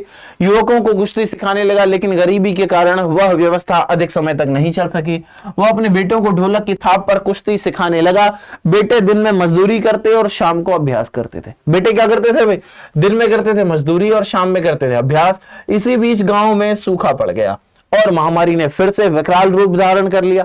भूख, बीमारी और गरीबी से लोग रोज मरने लगे। लुट्टन सिंह के दोनों बेटे भी बीमारी की चपेट में आ गए। ध्यान से देखिएगा, लुट्टन सिंह के दोनों बेटे भी बीमारी की चपेट में आ गए। मरते समय उन्होंने अपने पिता से ढोलक बजाने की अंतिम इच्छा प्रकट की। लुट्टन सिंह रात भर ढोलक बजाता रहा, लेकिन सुबह उनके दोनों बेटे मृत पाए गए। उसने उन्हें नदी में बहा दिया, पर लोगों का मनोबल टूटने न पाए, इसलिए उसी रात फिर ढोलक बजाने लगा। ये जिजीविषा किसके भीतर होगी भाई? आज ही उसके पुत्रों का निधन हुआ है। 2 पुत्र खोए हैं आज उसने, और वह आज भी ढोलक बजा रहा है। बहुत कठिन काम है। देखिएगा, कुछ दिनों बाद एक रात ढोलक की आवाज नहीं आई। सुबह शिष्यों ने देखा कि पहलवान स्वयं मर चुका था। उसके शिष्य ने रोते हुए बताया कि गुरुजी कहते थे मृत्यु के बाद उन्हें पेट के बल चिता पर लिटाया जाए और ढोलक अवश्य बजाई जाए। क्या कहा था? वो अपने शिष्यों से लुट्टन सिंह पहलवान ने कहा था कि चिता पर मुझे पेट के बल लिटाना और क्या करना? ढोलक कैसे बजाना, मतलब ढोलक भी बजाना और मुझे पेट के बल लिटाना। यह कहानी सिखाती है कि सच्चा साहस मृत्यु से लड़ने में नहीं, बल्कि जीवन की अंतिम सांस तक दूसरों के लिए आशा बनकर खड़े रहने में। वो केवल मृत्यु से लड़ा नहीं, मृत्यु से लड़ा ये बात ठीक है, लेकिन मृत्यु से लड़ने से कहीं ज्यादा महत्वपूर्ण उसने क्या किया कि जीवन की अंतिम सांस तक दूसरों के लिए वह आशा बनकर खड़ा रहा था। ठीक है जी, तो यहां यह पूरा वर्णन आप सभी के समक्ष था। चलिएगा आगे देखेंगे। शिरीष के फूल पाठ का सार, यह है रचना लेखक हजारी प्रसाद द्विवेदी जी की। ठीक है जी, यहां तक सारी बातें बहुत बेहतरीन तरीके से समझ में आ रही होंगी, ऐसी मैं आशा करता हूं। मैं पूरे मनोयोग से आप लोगों को पढ़ा रहा हूं। आप पूरे मनोयोग से पढ़ना बच्चा, और अच्छे नंबर लाओगे, ये तय बात है। एक काम जरूर कर लेना कि पेपर से पहले 2 मॉक टेस्ट दे लेना यार। ये मेरे कहने पे बस इतना कर लेना कि 2 मॉक टेस्ट, 2 ना तो 1, ठीक है ना? वैसे तो मैं 2 के लिए कह रहा हूं। 2 मॉक टेस्ट यानी कि सैंपल पेपर, मार्केट में जो भी अवेलेबल हो वो। ठीक है जी, 2 मॉक टेस्ट, या फिर ऐसा कर सकते हैं आप कि 1 मॉक, ऐसा कर सकते हैं कि 1 मॉक कर लीजिएगा और 1 प्रीवियस ईयर पेपर। उनको लिख लेना बस। आता भी होगा आपको, मैं जानता हूं आता होगा। आपने अब तक तो प्रीवियस ईयर पेपर्स का सॉल्यूशन पढ़ भी लिया होगा, तो आपको उतने घंटे लिखने की आदत हो जाएगी। 3 घंटा बिल्कुल एकदम पेपर वाली फील के साथ, उसी समय के साथ, उसी सारी कंडीशन को बनाते हुए। ऐसा नहीं कि तुरंत पानी पीने के लिए उठ रहे हैं, बाथरूम जा रहे हैं, ये कर रहे हैं, वो कर रहे हैं, नहीं। केवल पेपर दे रहे हैं उस समय, फोन साइड में।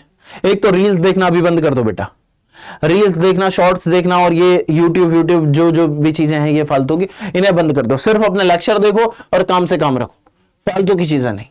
ठीक है? शिरीष के फूल हजारी प्रसाद द्विवेदी द्वारा रचित एक प्रसिद्ध निबंध है। निबंध में लेखक ने शिरीष के फूल को प्रतीक बनाकर, शिरीष के फूल को क्या बनाया जी? प्रतीक बनाकर जीवन दर्शन प्रस्तुत किया है। लेखक बताना चाहते हैं कि जिस प्रकार शिरीष का फूल आंधी, लू, भीषण गर्मी, ध्यान से देखिएगा, शिरीष के फूल कैसे हैं? तो ये आंधी में भी, ध्यान से देखिए, ये आंधी में, लू में, भीषण गर्मी और वर्षा जैसी प्रतिकूल परिस्थितियों में भी अपनी कोमलता, सौंदर्य और मस्ती बनाए रखता है। उसी प्रकार मनुष्य को भी जीवन की कठिन परिस्थितियों में धैर्य, संयम और आनंद के साथ आगे बढ़ते रहना चाहिए। मनुष्य को कैसे आगे बढ़ते रहना चाहिए भाई? कठिन परिस्थितियों में भी धैर्य के साथ आगे बढ़ना चाहिए, संयम के साथ, आनंद के साथ आगे बढ़ना चाहिए। जैसे शिरीष का फूल बढ़ रहा है, वो आंधी में भी वैसा ही बना हुआ है, लू में भी, भीषण गर्मी में भी, वर्षा में भी। ये जो आप पढ़ रहे हैं इसको उत्तर लेखन में भी देना है, लेकिन रटना नहीं है। रटना एकदम छोड़ देना बेटा। रट के उत्तर दोगे तो यार वो बात नहीं आएगी। रटना नहीं है, समझ लेना है। समझ के उत्तर देने की कोशिश करना और बहुत अच्छा उत्तर दे के आओगे। 6 ही तो अध्याय हैं यार, यहां तो मैं समरी पढ़ा ही रहा हूं। आप एक काम कर लेना ना, बताओ, पूछो क्या गुरुजी 6 अध्याय है ना, एक दिन में एक दिन में एक दिन में एक दिन में एक दिन में एक और एक दिन में एक, ऐसे 6 अध्याय 6 दिन में पूरे हो जाएंगे। कर लो ना यार, अभी पूरा कर लो, जब तक कि तुम्हारे बोर्ड एग्जाम शुरू हो उससे पहले ही, अभी। इसी तरीके से वितान में 3 अध्याय है, उन्हें निपटा डालो, गद्यखंड पूरा हो जाएगा ना, यहां से अच्छे नंबर खींचेंगे। हिंदी परसेंटेज बढ़ाता है बेटा, ठीक है। आगे देखिएगा, लेखक जेठ की तपती दोपहरी, लेखक जेठ की तपती दोपहर में शिरीष के फूलों से लदे पेड़ के बीच बैठकर यह निबंध लिखते हैं। जेठ की भयंकर गर्मी में जब अधिकांश फूल मुरझा जाते हैं, तब भी शिरीष पूरे वैभव के साथ खिला करता है। सारे फूल मुरझा गए हैं, कोई और फूल नहीं है वन में, लेकिन शिरीष का फूल अभी भी अपने ऐश्वर्य के साथ फूला हुआ है। अमलतास जैसे फूल भी इस मौसम में खिलते हैं। क्या कह रहे हैं लेखक कि जैसे अमलतास है वो भी खिलते हैं इस मौसम में, परंतु वो कितने दिन के लिए खिलते हैं देखिएगा, परंतु वे बहुत कम समय के लिए खिलते हैं। इसके विपरीत शिरीष वसंत ऋतु के आरंभ से लेकर आषाढ़ तक लगातार खिला रहता है। शिरीष कैसा है, जैसे कालजयी अवधूत हो वैसा। इसी दीर्घकालीन स्थिरता के कारण लेखक शिरीष को क्या कहते हैं, कालजयी अवधूत कहते हैं। प्रश्न आ सकता है कि शिरीष को कालजयी अवधूत क्यों कहा गया है, स्पष्ट कीजिए। कर पाएंगे, बोलिएगा। यदि यही प्रश्न जो मैंने बोला था, लिख देता हूं इसी को, कि शिरीष के फूल को कालजयी अवधूत क्यों कहा जाता है, क्यों कहा जाता है, कर पाएंगे कि नहीं, कर लेंगे ना, ऐसे प्रश्न आ सकता है। देखिएगा, शिरीष का फूल भीषण गर्मी, उमस, ठीक है जी, सब समझ रहे हैं आप। ऐसा तो नहीं समझाने की आवश्यकता कि उमस किसे कहते हैं, आप सब समझते हैं। गर्मी, उमस, लू और वर्षा में समान रूप से खिला रहता है। न तो उसे तपन विचलित करती है, तपन यानी कि बहुत धूप जब होती है तब भी वो विचलित नहीं होता है, और नहीं वर्षा उसे विचलित करती है। वह हर परिस्थिति में एक सा प्रसन्न और सरस बना रहता है। अच्छा, एक बात ये ध्यान रखना, अपने जीवन में भी बहुत परेशानी भी आ जाए तब भी मध्यम रहने की कोशिश करना, मतलब बहुत खुशी में भी अपने आप को सामान्य सामान्य और बहुत दुख में भी सामान्य, यानी कि एक एवरेज मेंटेन करके चलना है। बहुत खुशी होगी ये नहीं भूलना है कि कुछ दुख भी आ सकता है, और दुख होगा तो ये नहीं भूलना है कि इसके बाद सुख भी आएगा। देखिए, तो इस प्रकार शिरीष हमें यह शिक्षा देता है कि विषम परिस्थितियों में भी जीवन को सहज, प्रसन्न और संतुलित रूप में जीना चाहिए। कैसे रूप में, संतुलित रूप में, ठीक है जी, संतुलित रूप में जीना चाहिए, प्रसन्न और सहज जीना चाहिए। संतुलित शब्द महत्वपूर्ण है, बहुत दुख भी होगा तब भी संतुलित, बहुत सुख भी होगा तब भी संतुलित। आगे देखिएगा, शिरीष के वृक्ष बड़े और छायादार होते हैं। कैसे होते हैं, बड़े भी होते हैं, छायादार भी होते हैं, और प्राचीन काल में इन्हें मंगलकारी माना जाता था और बाग बगीचों में लगाया जाता था। वात्स्यायन ने झूले के लिए बकुल जैसे वृक्षों को उपयुक्त माना है। वात्स्यायन कौन है, ये जिन्होंने कामसूत्र लिखा है। वात्स्यायन की रचना है कामसूत्र, ठीक है जी, कामसूत्र इनकी रचना, तो उपयुक्त माना है इन्होंने। किसे, वात्स्यायन ने झूले के लिए बकुल जैसे वृक्षों को उपयुक्त माना, परंतु लेखक का मत है कि शिरीष के पेड़ भी झूले के लिए उपयुक्त हो सकते हैं।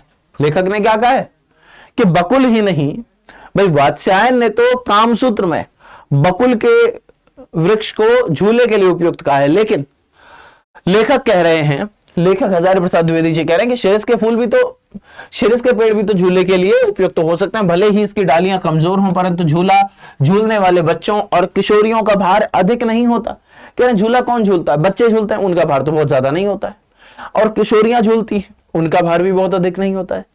वैसे भी किशोरियों को स्लिम ड्रीम बनने का फैशन चला रहता है कि बहुत पतली हो जाएंगे, पतली पतली पतली पतली, अब इतनी पतली कि कुपोषित सी दिख रही है।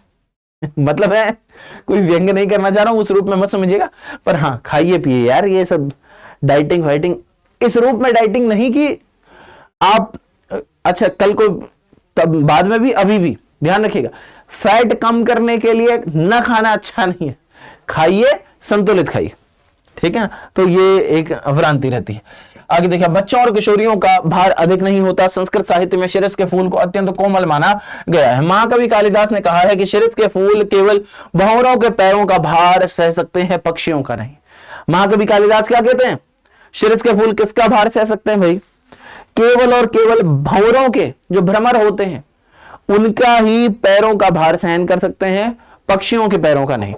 लेखक इस कथन का विरोध नहीं करते, किंतु यह स्पष्ट करते हैं कि लोगों ने इसका अर्थ यह निकाल लिया कि शिरस का सब कुछ ही कोमल होता है, जबकि इसके फल अत्यंत मजबूत होते हैं। शिरस के फल कैसे होते हैं जी? अत्यंत मजबूत होते हैं।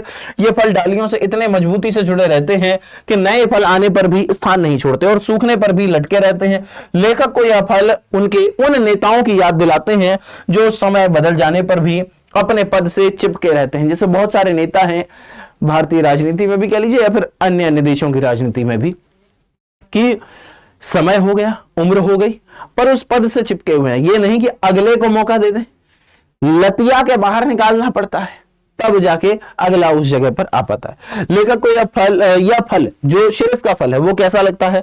उन नेताओं की याद दिलाता है जो समय बदल जाने पर भी अपने पद से चिपके रहते हैं और नई पीढ़ी के लिए स्थान नहीं छोड़ते हैं। आगे देखिएगा कि लेखक मानते हैं कि पुरानी पीढ़ी को समय रहते अधिकार छोड़ देने चाहिए। लेखक क्या कहते हैं? जो पुरानी पीढ़ियों से समय रहते ही अधिकार छोड़ देने चाहिए। जीवन में वृद्धावस्था और मृत्यु अवश्यंभावी है, अवश्य आएगी, वृद्धावस्था भी आएगी और मृत्यु भी आएगी। जो समय के साथ नहीं बदलते वे अंततः समाप्त हो जाते हैं। समय रूपी मृत्यु का कोड़ा निरंतर चल रहा होता है। मृत्यु का कोड़ा तो हमेशा चलता है ना, समय रूपी मृत्यु का कोड़ा हमेशा चलता है। इसमें निर्बल नष्ट हो जाते हैं, जो निर्बल होते हैं वो जल्दी नष्ट हो जाते हैं भाई, और जिनमें थोड़ी भी चेतना है वह कुछ समय तक टिक जाते हैं। कुछ समय टिकते हैं, बहुत लंबे तो वो भी नहीं टिकेंगे। लेखक शिरस को एक सन्यासी के समान मानते हैं। क्या मानते हैं भाई? एक सन्यासी मानते हैं। वैसे सन्यासी शब्द जो है ये तो खैर गलत ही लिखा है, सन्यासी ये प्रचलित रहता है कि सन्यासी शब्द ऐसे ही सही होगा या प्रचलित है, लेकिन सन्यासी का भी शुद्ध रूप जो है वो ऐसे होता है भाई, सन्यासी, सधन आधाना फिर आधाना फिर यासी, ठीक है जी। दरअसल ये ऐसे बना होता है, समधन न्यास से, और यहां यह बिंदी में परिवर्तित नहीं होता है और शब्द सन्यास बनता है। दरअसल हिंदी में एक नियम होता है कि पंचमाक्षर के पश्चात पुनः पंचमाक्षर आने पर पहला पंचमाक्षर अनुस्वार में परिवर्तित नहीं होता, अतएव सन्यासी शब्द ऐसे लिखा जाएगा। यदि आप ऐसे ना लिखना चाहें या याद ना रहे तो आप ये वाला लिखिएगा, सन्यासी बिंदी वाला, ये तो गलत ही है, इतना मान के चलिएगा, ठीक है जी। लेखक शिरस को एक सन्यासी के समान मानते हैं, या अवधूत भी कह सकते हैं, अवधूत के समान मानते हैं। जैसे सन्यासी सुख दुख से परे रहता है, वैसे ही शिरस भी हर परिस्थिति में मस्त रहता है। भीषण गर्मी में भी वह न जाने कहां से जीवन रस खोज लेता है। एक वनस्पति वैज्ञानिक, एक जो वनस्पति वैज्ञानिक है, उसके अनुसार शिरस वायुमंडल से रस ग्रहण करता है। शिरस क्या करता है जी? वायुमंडल से रस ग्रहण करता है, जिससे वह लू और ताप में भी केसर से फूल खिला पाता है। ध्यान से समझिएगा, क्या कहा था कि एक वनस्पति वैज्ञानिक के अनुसार, एक वनस्पति वैज्ञानिक यह कहते हैं कि जो शिरस है वह वायुमंडल से क्या लेता है? रस ग्रहण करता है, क्योंकि लू होती है उस समय तो सब जगह ही, वायुमंडल से रस ग्रहण करता है, जिससे वह लू और ताप में भी केसर से फूल खिला पाता है, केसर जैसे कोमल फूल खिला पाता है। कौन? शिरस भाई, ठीक है जी। यहां तक बात क्लियर हुई। कबीरदास, कालिदास, सुमित्रानंदन पंत, इनके बारे में कुछ देखिए। कबीरदास है, कालिदास, सुमित्रानंदन पंत और रविंद्रनाथ टैगोर को भी शिरस के समान मस्त, अनासक्त और सरस मानते हैं, और उनके अनुसार सच्चा कवि वही है जो योगी की तरह आसक्ति से मुक्त हो। मतलब वो अनासक्त रहे, किसी की तरफ आसक्त हो गए तो फिर कैसे आप सच्चे कवि? अनासक्त रहिए। कालिदास ने शकुंतला के सौंदर्य का वर्णन किया, पर वह वास्तव में कवि के हृदय की सुंदरता थी। वह किसकी सुंदरता थी? कवि के हृदय की। इसी तरीके से राजा दुष्यंत को शकुंतला के चित्र में कमी लगती थी, क्योंकि उसमें शिरस का फूल नहीं था। राजा दुष्यंत को क्या लगता था? शकुंतला के चित्र में कुछ कमी लगती थी। कमी क्या थी? उसमें शिरस का फूल नहीं था जी, ये कमी थी। अंत में लेखक देश की वर्तमान स्थिति पर चिंता व्यक्त करते हैं। चारों ओर हिंसा, लूटपाट और अव्यवस्था फैली है। ऐसे समय में शिरस की तरह स्थिर और संयमी रह पाना कठिन है। ऐसी स्थिति में शिरस के समान स्थिर रह पाना, संयमी रह पाना कठिन है। जैसे शिरस बना हुआ है एक अवधूत की भांति, फक्कड़ सन्यासी की भांति। लेखक को गांधी जी की याद आती है, जिन्होंने शारीरिक दुर्बलता के बावजूद आत्मबल से बड़े बड़े आंदोलन किए। लेखक पीड़ा से पूछते हैं, किससे पूछते हैं जी? पीड़ा से पूछते हैं, वह अवधूत आज कहां है? क्या पूछते हैं? कि वह अवधूत आज कहां है, अर्थात आज न गांधी है और न ही उनके आदर्शों को अपनाने वाले लोग। आज तो गांधी जी भी नहीं, आज उनके आदर्शों को अपनाने वाले लोग भी नहीं है। जो खुद को गांधीवादी कह रहे हैं वो भी अपना मुलम्मा उसमें चिपका के ला रहे हैं कि ये है गांधीवाद, जबकि गांधीवाद को वो खुद ही नहीं मान रहा है। ऐसा भी है। ठीक है जी, तो यहां तक की बात थी। ये शीर्ष का फूल हमने पढ़ा। अंतिम रचना है जाति प्रथा और श्रम विभाजन। इसमें दो छोटी छोटी रचनाएं हैं, एक तो है जाति प्रथा और श्रम विभाजन, और एक है मेरी कल्पना का आदर्श समाज। ठीक है जी, और दोनों ही रचनाएं हैं डॉक्टर भीमराव अंबेडकर जी की। इनका नाम आते ही सम्मान आ जाता है, क्योंकि इनके जैसा पढ़ा लिखा व्यक्ति, इनके जैसा विद्वान व्यक्ति भारत में मेरे ख्याल में अब तक तो कोई नहीं हो। इतना पढ़ा लिखा व्यक्ति भाई, जितनी इनकी डिग्रियां थी, जितनी इनकी जानकारी थी, उसका यदि नाखून के बराबर भी हमें आ जाए तो हम विद्वान हो जाएंगे। गजब क्या व्यक्ति था ये। लेकिन हमारा समाज ऐसा कि हम ऐसे व्यक्ति को भी सम्मान नहीं दे पाए। इतने पढ़े लिखे होने के बावजूद जब वो नौकरी करते थे तो उनको फाइल ऐसे फेंक के दी जाती थी, पानी अलग गिलास में दिया जाता था। ऐसे तमाम भेदभाव उनके साथ किए जाते थे।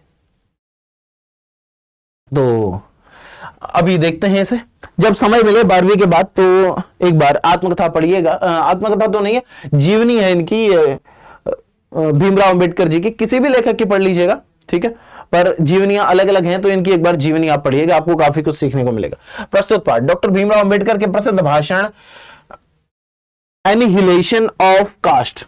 किससे भाई? Annihilation of caste. अंग्रेजी मेरी थोड़ी कमजोर है तो उसके लिए क्षमा चाहता हूं। कि हिंदी रूपांतरण जाति भेद का उच्छेद के 2 अंशों पर आधारित है। ठीक है जी, तो जाति भेद से संबंधित जो अनुच्छेद था उससे संबंधित है। आगे देखिएगा, इस पाठ में अंबेडकर जी ने जाति प्रथा, किस किस के बारे में बात की? जाति प्रथा, श्रम विभाजन और व्यक्ति की स्वतंत्रता, समानता, भाईचारा और लोकतंत्र जैसे मूलभूत प्रश्नों पर गंभीर विचार प्रस्तुत किए।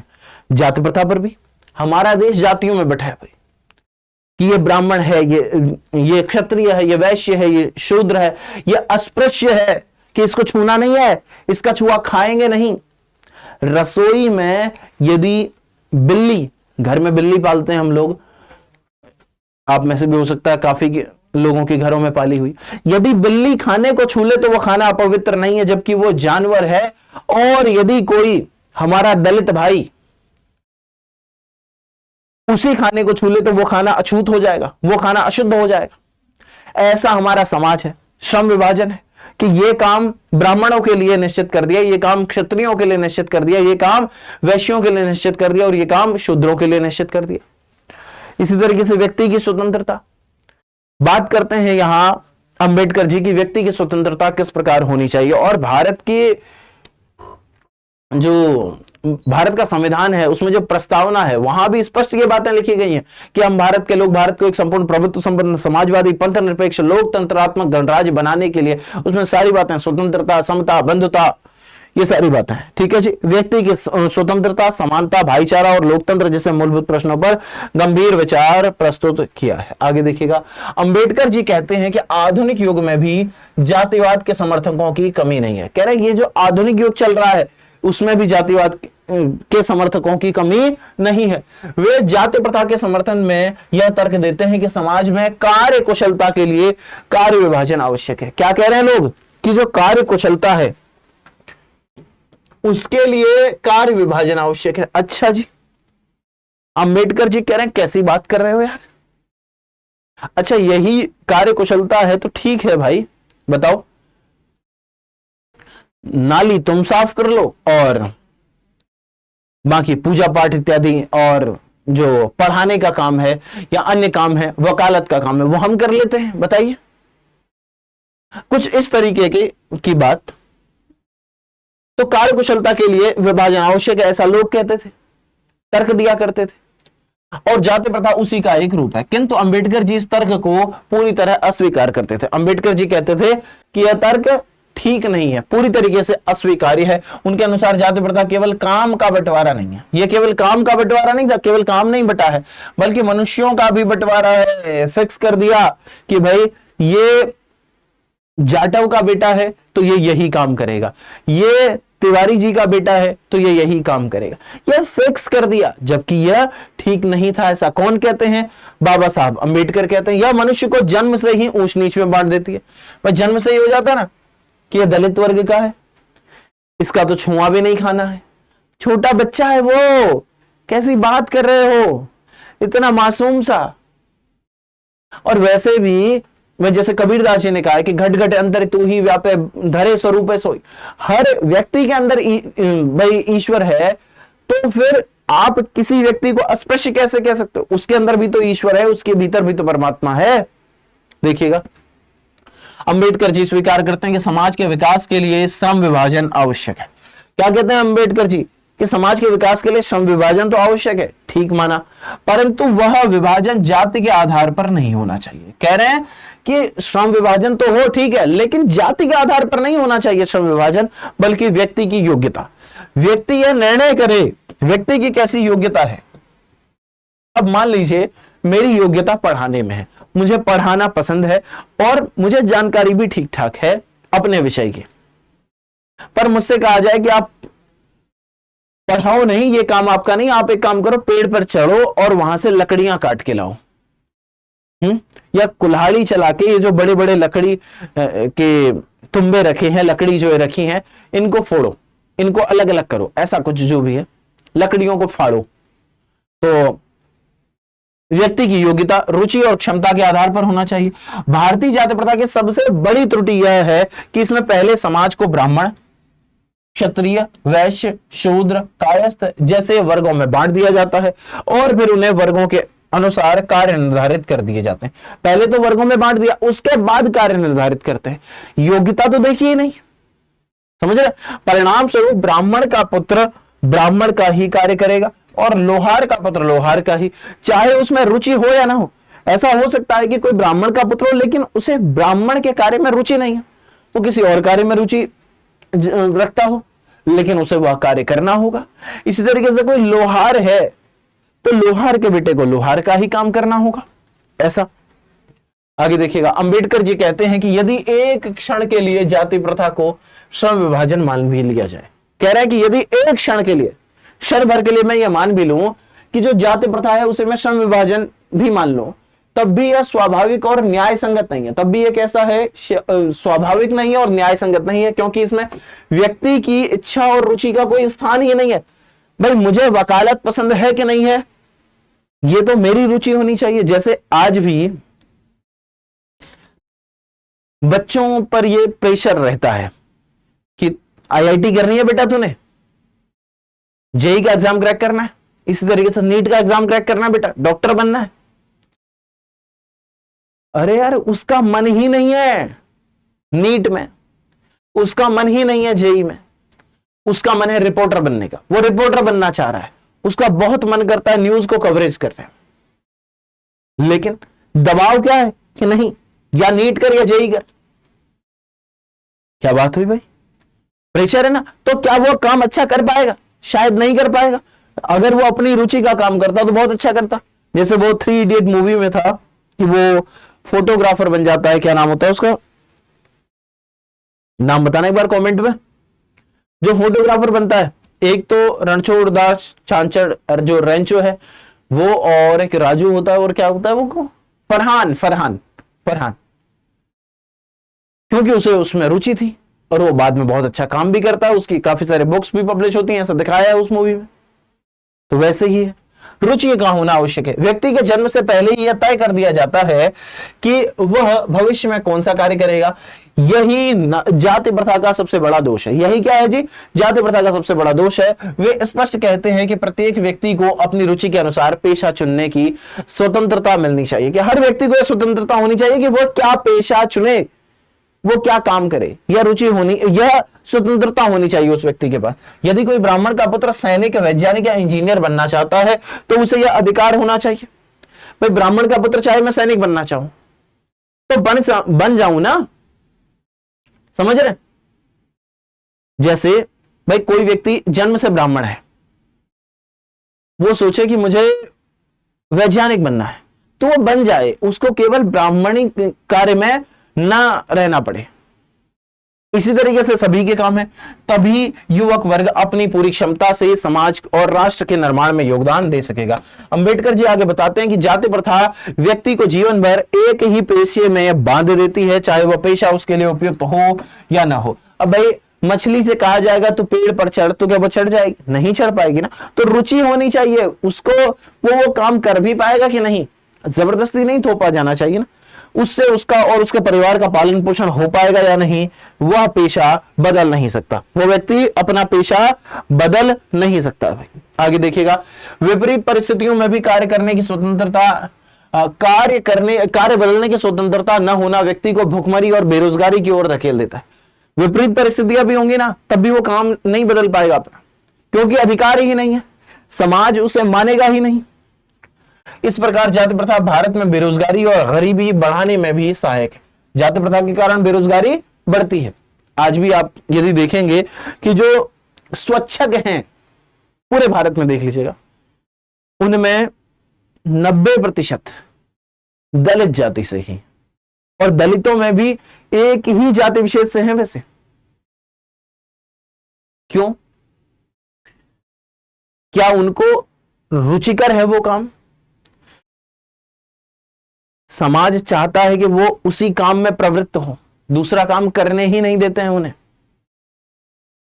और ये समाज की क्रूरता है कि यदि वो किसी दूसरे काम में आएगा ना, नहीं चलेगा, करने नहीं देंगे। और यदि कोई अच्छे कुनबे का, अच्छा कुनबा इस सेंस में जो समाज मान के चल रहा है कि भाई ब्राह्मण है, क्षत्रिय है, वैश्य है, वो उस काम को करना नहीं चाह रहा है, क्योंकि इज्जत पर बट्टा लग जाएगा।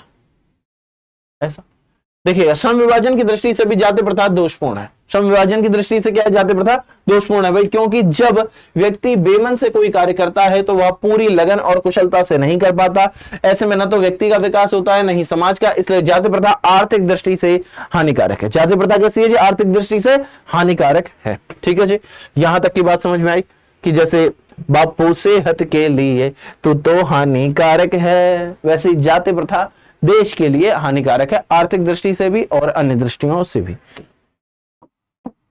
अब देखिए, मेरी कल्पना का आदर्श समाज, छोटा सा अंश और बचा है, फिर यह क्लास यहीं पर समाप्त हो जाएगी।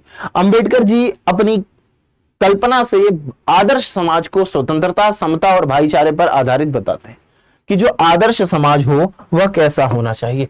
देखिएगा, आदर्श समाज की यदि हम बात करें तो आदर्श समाज स्वतंत्रता, समानता और भाईचारे पर आधारित होना चाहिए। ठीक है जी, भाईचारे पर आधारित होना चाहिए। उनके अनुसार, अंबेडकर जी के अनुसार, समाज में इतना लचीलापन होना चाहिए कि समय के अनुसार परिवर्तन संभव हो और बनाए गए नियमों का लाभ समाज के हर वर्ग तक समान रूप से पहुंचे। जो नियम बनाए हैं ना, उनका लाभ भी हर वर्ग तक समान रूप से पहुंचे, ऐसा भी होना चाहिए। वे कहते हैं कि समाज में भाईचारा दूध और पानी की तरह होना चाहिए। भाईचारा कैसा होना चाहिए जी? दूध और पानी की तरह, कि दूध में पानी मिलाओ, पानी में दूध मिलाओ, सब ऐसा घुल मिल जाता है कि अलग कर ही नहीं सकते उसे। लेकिन जैसे दूध और तेल मिलाओगे या पानी और तेल मिलाओगे तो पानी और तेल अलग अलग हो जाता है। लेकिन समाज में भाईचारा कैसा होना चाहिए? दूध और पानी जैसा, जैसे पानी दूध में मिलकर उसी का रूप ले लेता है और अलग नहीं किया जा सकता। ऐसा समाज ही सच्चे अर्थों में लोकतांत्रिक कहलाता है। ऐसा समाज कैसा, क्या कहलाता है? सच्चे अर्थों में लोकतांत्रिक कहलाता है। अंबेडकर जी लोकतंत्र को केवल शासन प्रणाली नहीं बल्कि जीवन पद्धति मानते हैं।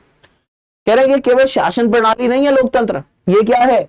यह जीवन पद्धति भी है। उनके अनुसार लोकतंत्र वह व्यवस्था है जहां लोग एक दूसरे का सम्मान करें, सहयोग करें और प्रत्येक व्यक्ति को अपने कार्यक्षेत्र को चुनने की स्वतंत्रता हो।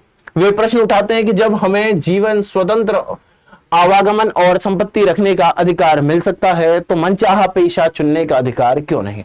इस अधिकार से वंचित करना, इस अधिकार से वंचित करना व्यक्ति को गुलामी में जकड़ने जैसा है। ये जो अधिकार है, ये भाई स्वतंत्रता का अधिकार कह लीजिए या मनचाहा पेशा चुनने का अधिकार कह लीजिए, इससे वंचित करना व्यक्ति की गुलामी है, उसको गुलामी की जंजीरों में जकड़ने जैसा ही है। गुलामी केवल कानूनी पराधीनता नहीं होती है भाई, बल्कि वह व्यक्ति भी गुलामी है, वह स्थिति भी गुलामी है जहां व्यक्ति को दूसरों द्वारा निर्धारित नियमों का पालन करने के लिए विवश किया जाए, और वो नियम भी गलत हो। नियम तार्किक हो तो चलो माने, नियम ही तुम्हारे अतार्किक हैं, गलत हैं, फिर भी हम उन्हें मान के चले, तो यह गुलामी नहीं है तो क्या है? देखिएगा, अंबेडकर जी समानता के अधिकार पर भी बल देते हैं। यद्यपि सभी मनुष्य शारीरिक बनावट, सामाजिक उत्तराधिकार और व्यक्तिगत प्रयत्न में समान नहीं होते, फिर भी इन असमानताओं के आधार पर भेदभाव करना अनुचित है, क्योंकि इनमें से कई बातें व्यक्ति के नियंत्रण में नहीं होती हैं। इनमें से कई बातें ऐसी होती है जो व्यक्ति के नियंत्रण में नहीं होती है भाई। वे कहते हैं कि यदि समाज से अधिकतम योगदान प्राप्त करना है तो सभी को समान अवसर देने होंगे, सभी के साथ समान व्यवहार करना होगा। यही लोकतंत्र की आत्मा है और यही मानवता का मूल सिद्धांत भी है, यही मानवता का मूल सिद्धांत है। ठीक है जी, तो यहां तक हमने देखा और यहां पर यह कक्षा समाप्त होती है, पूर्ण होती है। होमवर्क दूंगा आपको एक। होमवर्क क्या है देखिएगा,